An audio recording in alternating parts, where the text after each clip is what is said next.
Hello అండి, welcome back to my channel Prasanna Pavan Kumar. ఇవాళ వీడియోలో నేను మీతో షేర్ చేసుకోబోయే రెసిపీ బియ్యం పిండి మురుకులు. వంట రాని వాళ్ళైనా ఇప్పుడిప్పుడే వంట నేర్చుకునే వాళ్ళైనా సరే ఈజీగా చేయగలిగే ప్రాసెస్. ఒకే రకం పిండితో 3 రకాల మురుకుల్ని ఎలా తయారు చేయాలో ఇప్పుడు చూసేద్దాం. ఈ ప్రాసెస్ కోసం ముందుగా ఒక మిక్సీ జార్లో 1 కప్పు పప్పులు, 1/2 స్పూన్ ధనియాల పొడి, 1 స్పూన్ కారం వేసుకొని మెత్తటి పౌడర్ లాగా గ్రైండ్ చేసుకొని పక్కన పెట్టుకోండి. ఆ తర్వాత ఒక పెద్ద బౌల్ తీసుకొని అందులో 1 కప్పు బియ్యం పిండి, 1 కప్పు శనగపిండి, మనం ముందుగానే గ్రైండ్ చేసి పెట్టుకున్న కారం పప్పుల పొడిని, అలాగే మీ టేస్ట్కి సరిపడా సాల్ట్, 2 స్పూన్ల వరకు తెల్ల నువ్వుల్ని యాడ్ చేసుకోవాలి. ఈ మిశ్రమాలన్నీ ఈవెన్గా కలిసిపోయేలాగా బాగా మిక్స్ చేసుకోవాలి. ఆ తర్వాత ఈ పిండి మిశ్రమంలోనే బాగా వేడి చేసిన ఆయిల్ కానీ లేదా నెయ్యి కానీ యాడ్ చేసుకోవాలి. నెయ్యిని యాడ్ చేస్తేనే మనకి మురుకులు అనేవి బాగా క్రిస్పీగా వస్తాయి. నెయ్యిని కానీ నూనెని కానీ యాడ్ చేసిన తర్వాత ఉండలు లేకుండా పిండి మిశ్రమం మొత్తం నీట్గా మిక్స్ చేసుకొని ఆ తర్వాత బాగా మరిగించుకున్న వేడి నీటిని కూడా ఈ పిండి మిశ్రమంలో యాడ్ చేయాలి. ఈ మురుకుల తయారీలో ఎప్పుడైనా సరే మనం చల్లనీళ్ళని అసలు వాడకూడదండి. గోరువెచ్చని నీళ్ళైనా పర్వాలేదు, బాగా మరిగించిన నీళ్ళైనా పర్వాలేదు, వేడి చేసి మాత్రమే వాడాలి. ఎందుకంటే మురుకులు ఎక్కువ కాలం స్టోర్ చేసుకుంటున్నాం కాబట్టి మనకి చల్లనీళ్ళు వాడినప్పుడు మురుకులు అనేవి తొందరగా బూజు పట్టిపోవడం లేదా పాడవడం లాంటివి జరుగుతాయి. పిండిని ఆయిల్లో మురుకుల్లాగా వేసుకొని డీప్ ఫ్రై చేసుకుంటున్నప్పుడు కూడా ఆయిల్ని ఎక్కువగా పీల్చేసుకుంటాయి కాబట్టి వేడి నీళ్ళను మాత్రమే వాడటానికి ప్రిఫర్ చేయండి. ఆ తర్వాత క్లిప్పింగ్లో నేను చూపిస్తున్నట్టుగా పిండిని నీట్గా ఇలా మిక్స్ చేసుకోవాలి. నేను చూపించే కన్సిస్టెన్సీలో ఉంటేనే మీకు మురుకులు అనేవి కరకరలాడుతూ పర్ఫెక్ట్గా వస్తాయనే విషయాన్ని మీరు మర్చిపోకుండా గుర్తుంచుకోండి.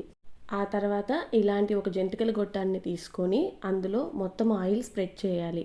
ఆయిల్ వేయడం వల్ల మనకు పిండి అనేది తొందరగా జారుతుంది. మనం ఎక్కువగా ప్రెషర్ పెట్టాల్సిన అవసరం రాదు. మార్కెట్లో ఎన్నో రకాల జంతికల గొట్టాలు అవైలబిలిటీలో ఉన్నాయండి. పైన షేప్ ఒకటే వేరుగా ఉంటుందేమో కానీ లోపల వాళ్ళు ఇచ్చే మురుకుల ప్లేట్లు మాత్రం అన్నీ ఒకేలాగే ఉంటాయి. క్లిప్పింగ్లో నేను చూపిస్తున్న లాంటి ఒక మురుకుల ప్లేట్ని ఈ గొట్టంలో యాడ్ చేసుకొని కొద్ది కొద్దిగా పిండిని తీసుకుంటూ ఈ మురుకుల గొట్టంలో యాడ్ చేసి మూతను పెట్టి ఫిట్ చేసుకోవాలి. పిండిని మీరు కలుపుకునే పద్ధతిలోనే మీకు మురుకులు కలకలలాడతాయా, టేస్టీగా వస్తాయా, ఆయిల్లో వేసిన తర్వాత చెడిపోతున్నాయా అనేది మీరు పిండిని కలుపుకునే విధానాన్ని బట్టే ఉంటుంది. నేను చెప్పే కొలతలు టిప్స్ని ఫాలో అవుతూ మురుకుల్ని తయారు చేశారంటే నాకు వచ్చినట్లుగానే మీకు కూడా perfect shape, colour and crispiness 100% వస్తాయి. ఎప్పుడైనా సరే బియ్యం పిండి మురుకులు చేసిన వెంటనే క్రిస్పీనెస్ ఉండవండి. చల్లారే కొద్దీ కలర్ వస్తుంది, అలాగే క్రిస్పీనెస్ కూడా వస్తుంది. చేసిన వెంటనే కొంచెం టేస్ట్ చేసేసి క్రిస్పీనెస్ లేదే అని అనుకోకండి. అలాగని ఎక్కువ కలర్ వచ్చేలాగా కూడా వేపకండి. ఈ మురుకులు తయారు చేసేటప్పుడు మంటని లో ఫ్లేమ్లో పెట్టుకొని మాత్రమే కుక్ చేస్తేనే లోపల దాకా ఫ్రై అవుతాయి. మన ఫైనల్ అవుట్పుట్ అయితే రెడీ అయిపోయిందండి. ఒకే రకం పిండితో 3 రకాల మురుకుల ప్లేట్ని మార్చుకుంటూ మనం మురుకుల్ని తయారు చేసుకోవచ్చు.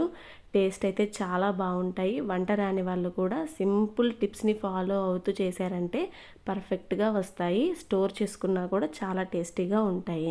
ఈ రెసిపీని అప్పటికప్పుడు కావాలన్నా చేసుకోవచ్చు, లేదా స్టోర్ ఉండేలాగైనా తయారు చేసుకోవచ్చు అండి. మీరు కూడా ట్రై చేసి మీకు ఎలా సెట్ అయిందో తప్పకుండా కామెంట్ చేయండి. అలాగే మన ఛానల్ని ఇంకా ఎవరైనా సబ్స్క్రైబ్ చేసుకునే వాళ్ళు ఉంటే సబ్స్క్రైబ్ చేసుకొని పక్కనే ఉన్న బెల్ ఐకాన్ని ప్రెస్ చేసినట్లయితే మన ఛానల్లో అప్లోడ్ చేసే ప్రతి వీడియో నోటిఫికేషన్ మీకు వస్తుంది. This is all about today's video. See you in next video. Thanks for watching.